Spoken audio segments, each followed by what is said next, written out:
Bom, pessoal, este é o primeiro vídeo que eu faço desde o começo da invasão russa à Ucrânia, há 2 dias.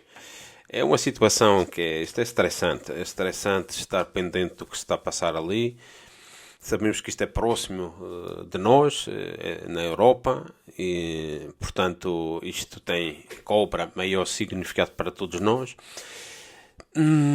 Mas não é nem de longe a primeira vez que se passa uma guerra nestas situações resultante de uma ação ilegal de violação da soberania de outro país, que é o que se trata, mas obviamente não é a primeira vez que se passa uma situação destas, que tem pela proximidade, pela própria reproduzir de notícias, pelo próprio acesso à comunicação e informação que há hoje, isto cobra maior significado e tem entre nós mais carga emocional. Portanto, vemos aqui muita gente se solidarizando com a Ucrânia. Claro que a Ucrânia é um país europeu, são um povo irmão, igual que a Rússia. Para nós portugueses, por exemplo, a Ucrânia tem outro significado, até porque há muitos ucranianos em Portugal, que desde há uns 20 anos, 20 e tal anos, depois da União Soviética, é dos países mais procurados pela imigração ucraniana. São trabalhadores, são bons trabalhadores, são um povo que se integra bem, que aprende facilmente a língua. Portanto, muitos até de nós temos, eu pessoalmente não, mas muitos portugueses temos familiares, há gente casada com ucranianas ou com ucranianos. Portanto, há uma proximidade. Portanto, isto afeta as pessoas, e eu tenho que reconhecer que estes últimos 2 dias tenho andado muito pendente do que se anda a passar ali, porque realmente há assusta as consequências que isto possa ter. Agora, a contextualização é importante para ver em que contexto se passam isto, que se passa essa situação, e que no final não há este tema não se presta a simplificações do género do bem de um lado, mal do outro. O Benfica Sporting, como se tratasse de futebol, aquilo que os brasileiros chamam Fla-Flu. Não é. É muito mais complexo do que isso, tem aqui muitos matizes e tem muitas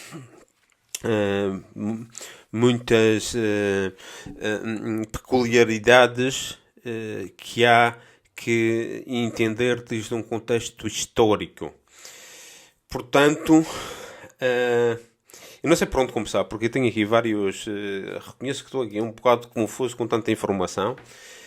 Alguma, eu tinha muito mais, que alguma foi descartada porque sei que se trata ou de propaganda, ou de falsas notícias, ou de coisas irrelevantes, que no entanto são passadas nos meios de comunicação como importantes ou como principais.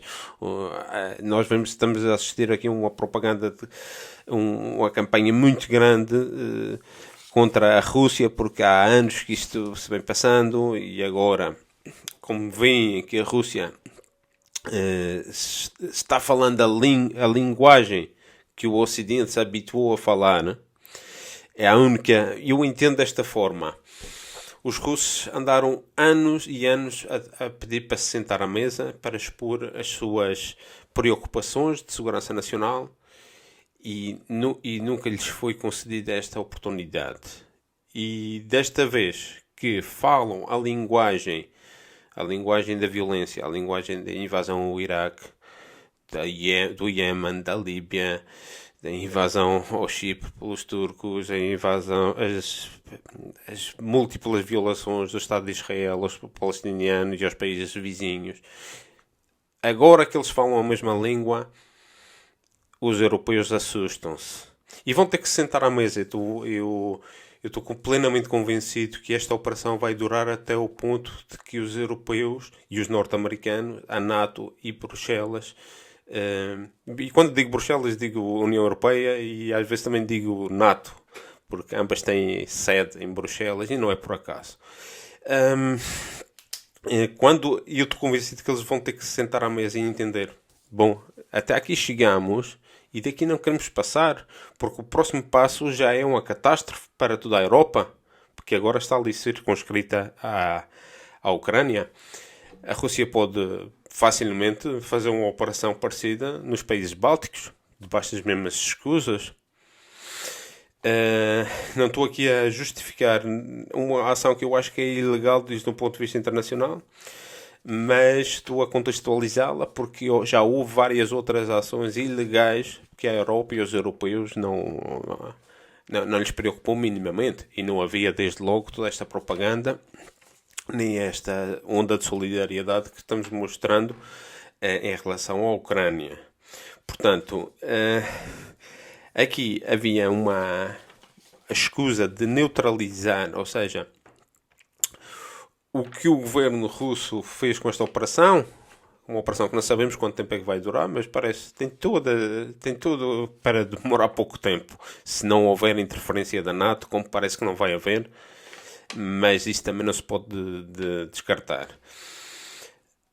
Se demorar rapidamente, o que eles se propõem é neutralizar a capacidade aérea da Ucrânia e antiaérea e impedir que jamais a Ucrânia entre na NATO. Porque agora já começam a ser notícias de que o presidente Zelensky quer se reunir para debater o estatuto neutral, que era isso que se pedia. A Rússia não está exigindo que a Ucrânia entre na sua esfera de influência, simplesmente quer que ela volte ao estatuto neutral que tinha até 2014, até o golpe financiado pela Embaixada dos Estados Unidos, pelo Departamento de Estado, pela CIA, para começar um problema, uma guerra entre a Rússia e a Ucrânia. Uma guerra que até agora não tinha a Rússia como ator, mas tinha as minorias russas que estavam sendo... estava havendo uma limpeza étnica no leste da Ucrânia, onde se lhe estava proibindo o ensino do russo, tirando os direitos dessa minoria. E então foi aqui, neste contexto, que houve o reconhecimento daquelas duas repúblicas do leste como Estados soberanos por parte da Duma na Rússia, e depois com a assinatura final do presidente há uma semana, na realidade. Mas isso veio num contexto também que foi o ponto de viragem de tudo isto, foi que o presidente da Ucrânia, do regime de Kiev, saído de toda esta história desde há 8 anos, ele é presidente desde 2019, quando ele pediu para entrar na União Europeia urgentemente, que é preciso não ter ideia de como as coisas funcionam aqui na Europa, como é que vai entrar um país que está em guerra e com um problema com a Rússia entrar urgentemente na União Europeia. Pediu para entrar na NATO e disse que ia voltar a produzir armas nucleares. Coisa que já não tinha desde 91. A Ucrânia, desde que deixou de ser da União Soviética, não tem capacidade nuclear, armamentista nuclear. Então isto aqui foi o ponto em que os russos disseram: acabou-se, temos que intervir. E daí, este é o contexto em que se dá as coisas. Daqui para a frente, não sabemos porque... Por exemplo, ontem aqui o porta-voz do exército russo disse que os russos temem que hajam movimentações no sentido de fazer um ataque de bandeira falsa, como se fez na Síria há uns anos atrás, de um ataque químico para culpar o Assad na altura.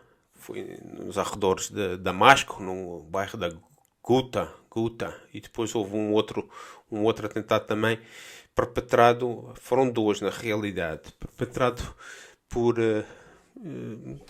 personagens que aparecem, dizem que são capacetes brancos de uma organização internacional, e depois dá-se o atentado.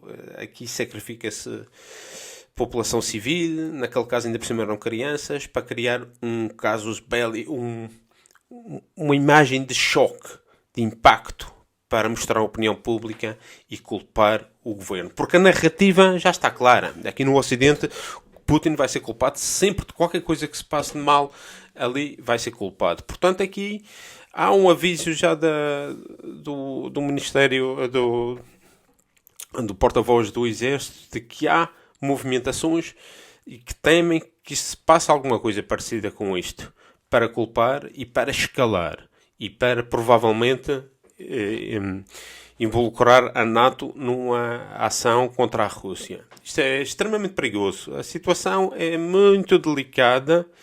Há já esta predisposição, por um lado, do Zelensky sentar-se à mesa e debater o estatuto de neutralidade, mas os russos também querem garantias, não é? Portanto, isto tem que ficar tudo assinado. E os russos, eu julgo que estão dispostos a continuar até se sentarem à mesa. Até se sentarem à mesa, porque deixaram passar 8 anos em que houve violações constantes do cessar-fogo no leste, por parte de Kiev.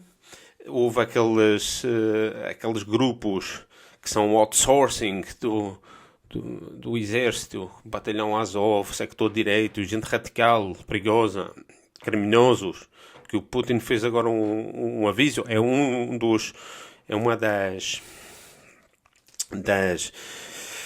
dos objetivos desta operação, é apanhar estes radicais, ao qual ele chamou mesmo, esses drogados neonazis que andaram a perseguir as populações russas. Vamos levá-los a tribunal. Ou seja, eles têm uma lista. Dizem que de mais de 5.000 pessoas, de criminosos, terroristas, que vão levá-los, eu não sei para onde, para a Sibéria. Ou seja, isto aqui acabou-se de brincar com o urso. O urso acordou, a Europa não quis fazer nada, o urso está desperto. E não vai deixar. As coisas não voltam atrás mais. É preciso agora ter cuidado com o que se passa daqui para a frente. Porque não queremos uma escalada nisto, nem queremos involucrar a Europa, nem os nossos países. Lá vem uma coisa. Esta operação de Putin, na realidade, foi para evitar ainda um mal maior. Ele deixou bem claro isto quando o Macron esteve na Rússia há pouco tempo, em entrevista com ele. Tiveram horas a falar. Ele até fez um bocado de piada com isto na conferência de imprensa e ele disse assim: deixa-me ser claro para tentar explicar isto aos europeus. Se a Ucrânia faz parte da NATO, como se propõe, e a NATO não diz que não também, num dia a Ucrânia vai dizer, porque tem na sua doutrina, vai dizer: nós queremos recuperar a Crimeia. E vão fazer uma ação militar contra a Rússia. A Rússia vai entrar em guerra com a NATO. Vai entrar em guerra com a França, ele dizia. E ele olha para o presidente Macron e disse: eu tenho certeza que o presidente Macron não quer uma guerra com a Rússia. E ele disse: eu também não quero uma guerra com a França. Porquê? Porque a Ucrânia entra na NATO e envolve todos os outros países. Agora pensemos em nós, portugueses. Porquê que Portugal havia de ter uma guerra contra a Rússia? Porque é um membro da NATO e porque a NATO aceitou um país que nem oferece condições de segurança. Há duas condições importantes para entrar na NATO. Nos próprios estatutos é que o país acrescente segurança ao bloco e que não esteja em guerra. Nenhum destes casos é o atual. E depois há o outro, é que nas relações internacionais nenhum país deve entrar num bloco militar se põe em perigo a segurança de um país terceiro. No caso, vizinho, a Rússia, que é outra prerrogativa que não está cumprida. Ou seja, a Ucrânia não pode nunca entrar na NATO porque seria um movimento perigosíssimo. E este era o passo. Ou seja, estas três situações que se deram há 2 semanas atrás do Zelensky querer forçar uma entrada na NATO, na União Europeia e voltar a produzir armas nucleares, é uma linha vermelha que a Rússia jamais poderia admitir, e a Rússia vê que tem capacidade militar para poder responder. E responder da forma mais tática e mais cirúrgica possível. Agora, eu estou convencido que isto é perigoso e que pode escalar até às populações civis. Deus nos livre dessa situação. E Deus nos livre de que isto escale para países limítrofes como a Polónia, que já é um país da NATO e que poderia aí mudar a coisa para uma catástrofe de consequências imprevisíveis. Por outro lado, ontem, por exemplo, houve vídeos que eu desconfio que passem muito na televisão, mas que se vê aqui noutros canais, de um batalhão de operações especiais, de soldados de operação especial chechenos, com uma grande experiência em combate de guerrilha citadina, urbana. Não são os mesmos, alguns são veteranos ainda da guerra da Chechênia, mas a maioria são miúdos novos, mas de elite. Milhares de chechenos que se vão dirigir agora para a Ucrânia. Ou seja, eles estão se preparando para uma guerra rápida de guerrilha, de ir caçar terroristas e levá-los a tribunal na Rússia.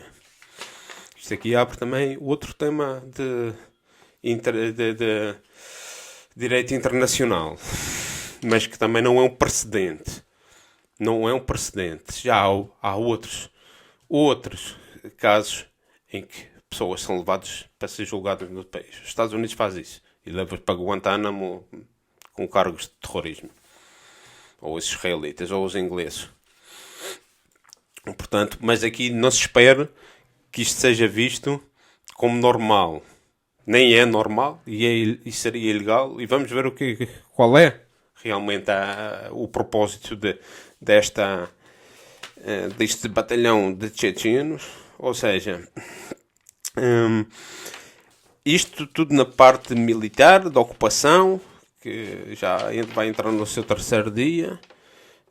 Isto parece que vai ser mais rápido do que parecia. Ou seja, claro que a NATO empurrou os ucranianos para esta situação, sabendo que não ia poder depois socorrê-los. Aliás, já tinha feito isto na Geórgia, não é? Em 2008, na altura o Saakashvili, e na altura era o George Bush. Disse, vocês que façam isso na Ossétia do Sul, na Abrásia, que depois nós vamos aí socorrê-los. E depois, aquilo demorou acho que em 3 dias. Também a Geórgia é mais pequenina, não é? E pronto, acabou-se a história. Já tinha ficado o aviso na altura.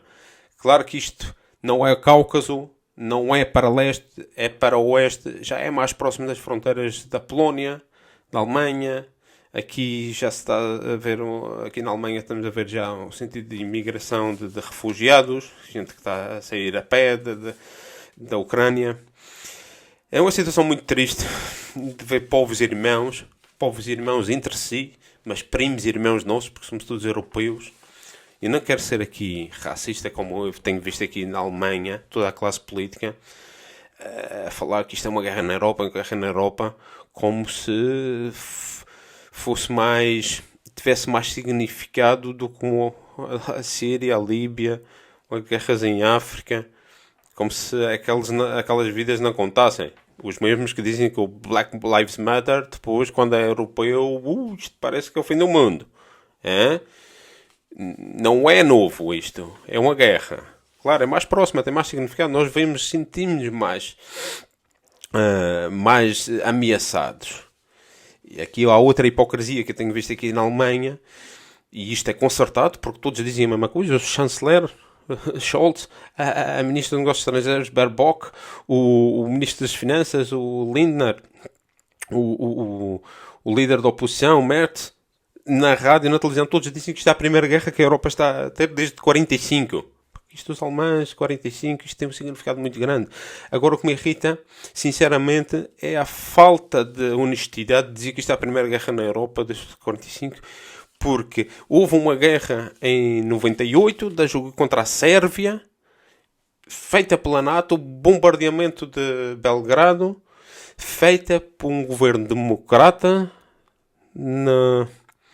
em Washington, com o apoio fundamental dos alemães com um governo socialista com os verdes. O que é que nós temos hoje? Que coincidência. Democratas no poder nos Estados Unidos, socialistas e verdes na Alemanha. Todos com, outra vez, os mesmos interesses, não nos Balcãs, mas na Ucrânia, históricos. Há que não esquecer aqui de todo o contexto.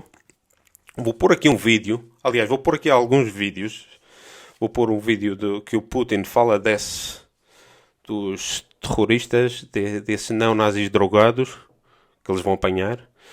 Do porta-voz das Forças Armadas a dizer da grande possibilidade de um ataque de bandeira falsa para culpar os russos. Vou pôr aqui um vídeo que é de um documentário de 1h30, mais ou menos, do Oliver Stone, em que ele explica como nasceu esta história toda em 2014 e que mudou e retirou realmente aquele estatuto neutral,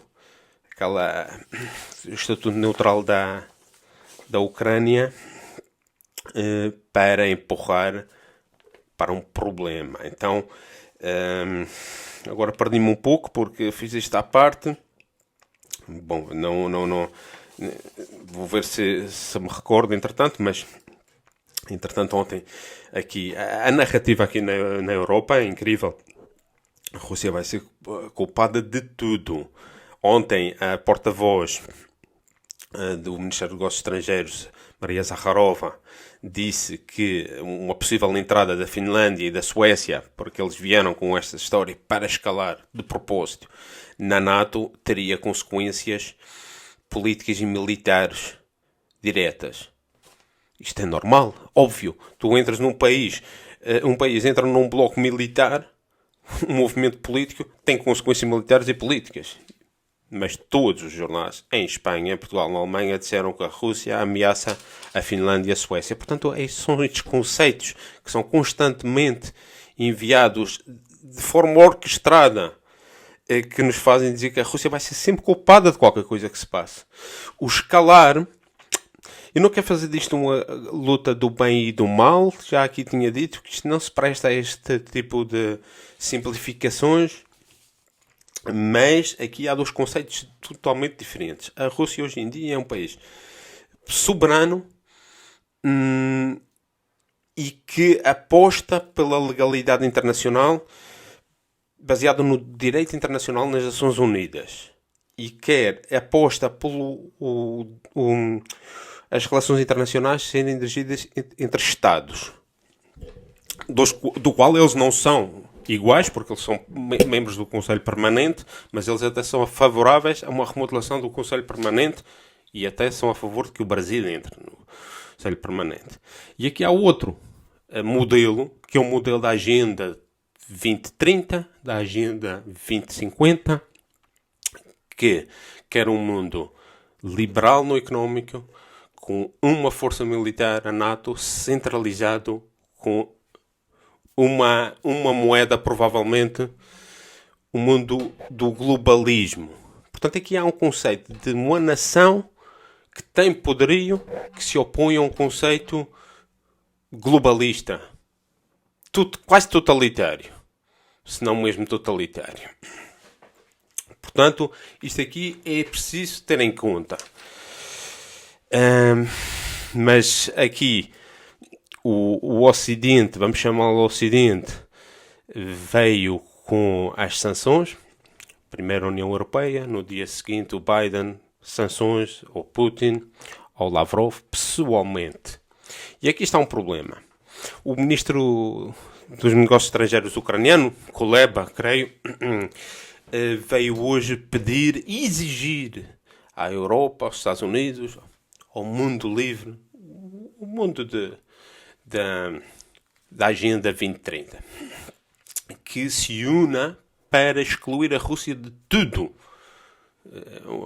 Uma alucinação total. Ele diz que para congelar as vendas de petróleo, de gás, tirá-lo do SWIFT, tudo mais. E isto acho que vai acabar por ser feito. Há aqui uma ideia de isolar a Rússia de uma forma perigosíssima, porque isto é o que se tem feito nos últimos 15 anos e levou-nos e trouxe-nos a este ponto.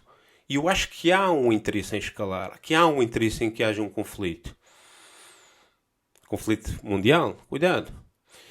E porquê? Porquê que eu digo isto? Porque estas sanções são um tiro no pé, principalmente para a Europa. A Europa quer estar limitada a um comércio com a América, porque no dia que a Rússia veja que pode sancionar a Europa, fecha o espaço aéreo russo. Veja o mapa, olhem o mapa do mundo. Não deixa passar mercadorias pela sua ferrovia. Então onde é que nós vamos receber material? Onde é que vamos receber arroz e outra coisa, medicamentos que vêm da Índia? Quer dizer, nós queremos ainda aprofundar este problema que temos? Ou vamos sentar-nos à mesa com a Rússia e ouvi-la? Porque é disto que se trata. Estes políticos europeus têm sido os principais inimigos e o principal perigo para os europeus. Não têm o conceito nem de realpolitik, de realismo político e não têm sequer formação para governar os destinos dos seus povos.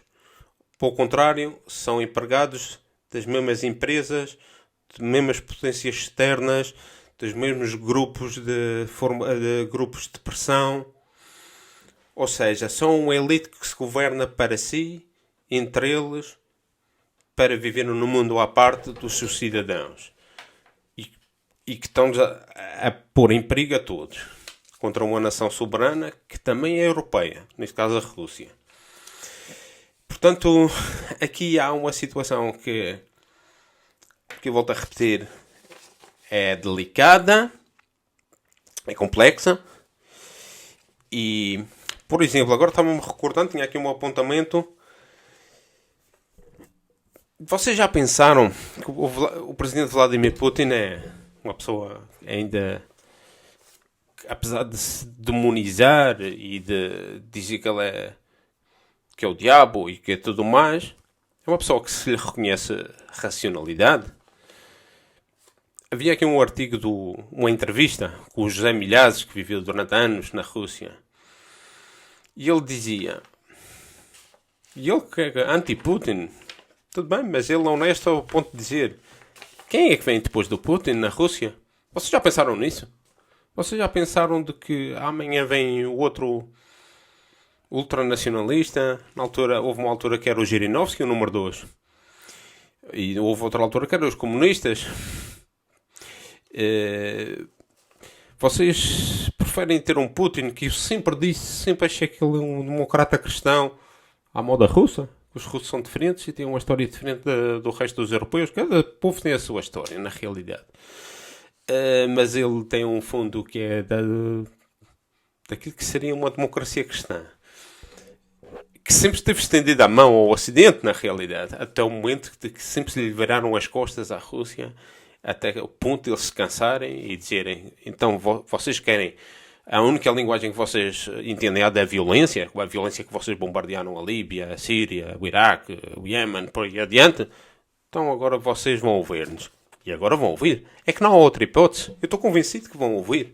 E vão ter que se sentar e ter em consideração os seus objetivos.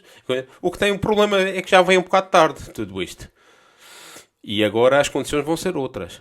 A Rússia agora já não é aquela que era há 10 anos atrás. Ou aquela que podíamos ter... Houve tantas hipóteses. Sancionou-se, desconectou-se o mercado russo do europeu. E isto às custas do agricultor aqui alemão que produzia batatas em Portugal, de maçãs, de leite, que a Rússia é um mercado de 160 milhões ou 150 milhões. E isto, havia empresas inteiras em Portugal, na Roménia, em qualquer país europeu, que foram à falência porque se cortou. Às ordens de quem? Às ordens de quem? Quem é que está interessado em que não haja conexão entre a Rússia e a Europa? Pensem. Então, há aqui umas quantas Portanto, aqui para o futuro, eu não sei o que é que nos reserva. O que eu acho é que tenho essa esperança de que os europeus, mas o problema aqui é que os europeus vão ter que se levantar em qualquer momento contra o sistema do Washington, porque o Washington não está para sentar à mesa com a Rússia. Não quer, não lhes convém. E agora um caso concreto é aqui da Alemanha, dos canais de fornecimento de gás, porque diretamente os americanos, a indústria gasífera de fracking, é a parte interessada. E isso é só um dos lobbies, dos imensos lobbies que conformam todo este deep state. Portanto, nos Estados Unidos, a solução agora, uma das soluções na Europa para esta situação toda é que nos Estados Unidos as coisas voltassem ao ponto de quando estava o Trump. Porque aí não era o ideal, mas ainda havia uma réstia de razão. Não houve esta situação perigosíssima. Esta situação perigosa deu-se imediatamente quando chegou esta administração. Deep State total. Então, pessoal, cuidado com as bandeirinhas. A bandeira é uma coisa séria. A minha bandeira é a portuguesa. Não vou andar aí com a bandeira que amanhã depois já não reconheço e nem quer saber. Porque anda aí muita gente que lhes dá uns arrebatos emocionais, precisam de se identificar com alguma coisa. Acabou o Covid, não há agora o futebol, ninguém está na final da Liga dos Campeões portugueses e tal. Precisam de se identificar com alguma coisa. Claro que nós solidarizamos-nos com os povos que estão a ser vítimas. Agora o povo ucraniano está sendo usado, mas está sendo usado há 8 anos. O pessoal podia se ter lembrado de tudo isso há mais tempo. E agora vem porque há uma campanha forte e querem fazer disto querem dar umas justificações simples para coisas complexas. Portanto, não embarquem nessas coisas, tentem saber um pouco mais. Eu vou deixar aqui uns quantos documentos, estes 3 vídeos, mais um artigo muito bom de um jornalista alemão que fala também dos avisos que foram dados para a presente situação e que não foram ouvidos, porque temos uma classe política autista, irresponsável e ignorante aqui na Europa. E esse é que é o problema. Esse é o nosso problema.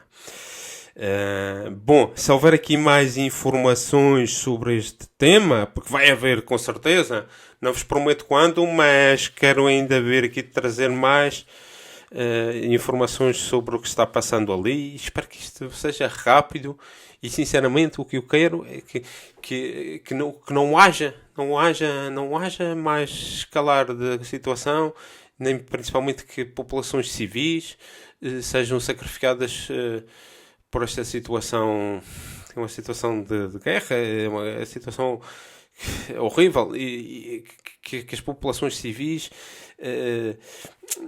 não sofram, que os políticos encontrem um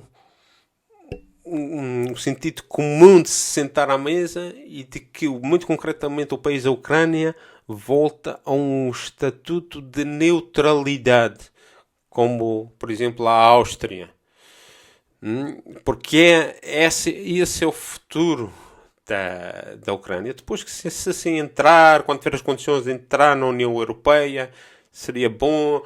E depois também daí fazer um aponto com a Rússia, de que a Ucrânia volta a ser uma zona de passagem de gás para a Alemanha, para a industrialização da Alemanha, importante para a reindustrialização da Ucrânia, que a Ucrânia vai precisar.